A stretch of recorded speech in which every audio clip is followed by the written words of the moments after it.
Washington Commanders should not have started Carson Wentz at the beginning of the season. In the offseason, I found out that Carson Wentz was starting. I said to myself, why?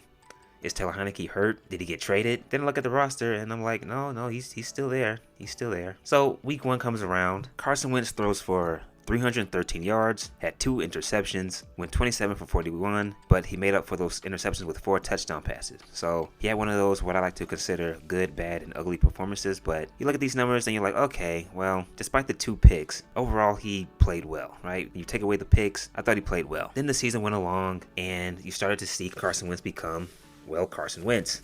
Now, in fairness to him, it wasn't all his fault, right? Because football is a team sport, despite what morons will think. It's never one guy's fault. The offensive line was terrible. I mean, you give up 9 sacks to the Philadelphia Eagles. At that point, you got to be looking at your offensive line and saying to yourself, okay, I know Carson Wentz has his faults, but this offensive line is absolutely terrible. It could be one of the worst offensive lines in the league, and that's saying something because I think Green Bay's offensive line has played pretty poorly so far this season, a good majority of this season. But as I'm watching these games, I'm saying to myself, if Taylor Heinicke was the quarterback, then his mobility would be a factor. Now, you don't want your quarterback to scramble for his life and buy time in the pocket consistently. You want him to set his feet, go through his reads, be comfortable, and make a precise throw. Taylor Heinicke is pretty athletic, and when the offensive line breaks down, he could run for 5, 6, 10 yards and gives defense something to think about. So Carson Wentz goes down with a fractured right finger on his throwing hand. It occurred during week 6 with their win over the Chicago Bears. Now, I like to think that some Washington Commander fans weren't happy with this injury, even though I'm sure some people probably were, and you don't want to always wish injury on a player. But this meant that Taylor Heinicke was going to start. And since he has started, the team has gone 3-1 with him as the starter. They have beaten the Green Bay Packers, the Colts, they lost a close one to the Vikings, and then they got a huge victory against the Philadelphia Eagles on Monday night. And since Taylor Heinicke has been the starter, his mobility has played a factor.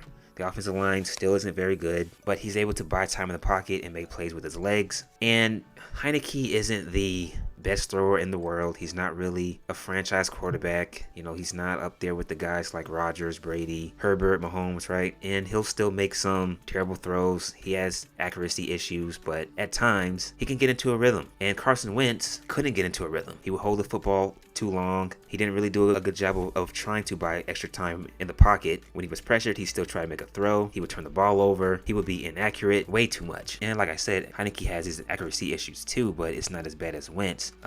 Compared to Wentz, Heinicke is miles ahead of Carson Wentz. But there's one thing that Taylor Heinicke is good at, and that is being a competitor and bringing energy to the team. Well, I guess that's 2 things. If this team feeds off of his energy, and you can see that the way that they're playing, the way that they're running and blocking and tackling, it seems like everyone has got onto another level. And Terry McLaurin is getting more involved in the offense. He is their best receiver. He needs to have more touches and to be more involved. So if Carson Wentz is able to come back, if he is able to fully heal from his injury, do not start him. Do not start Wentz.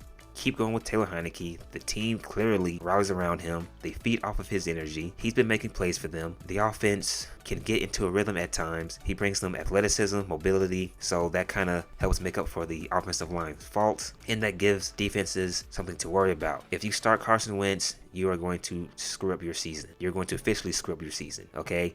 You tried to screw it up by starting him in the first place, which you never should have done that. Now you have a chance to save your season and make it to the playoffs. And who knows? Sports is a very weird thing. If you ride with Taylor Heinicke, who knows? Maybe the Washington Commanders make it all the way and shock the world. You never know. I mean, look at the Jets. Look at the Jets. They're what, 6-3 right now? Look at the Giants. Sports is a very weird thing. And here's another example. The Washington football team at the time almost denied Brady and the Buccaneers their shot at going to the Super Bowl when they played them in that wild card game. They almost came close to pulling off an upset. So go with Heinicke. I know I keep saying this over and over again. Go with Heinicke. If you want a chance to make it to the playoffs, stick with him. Please like and subscribe. That is it. I am out.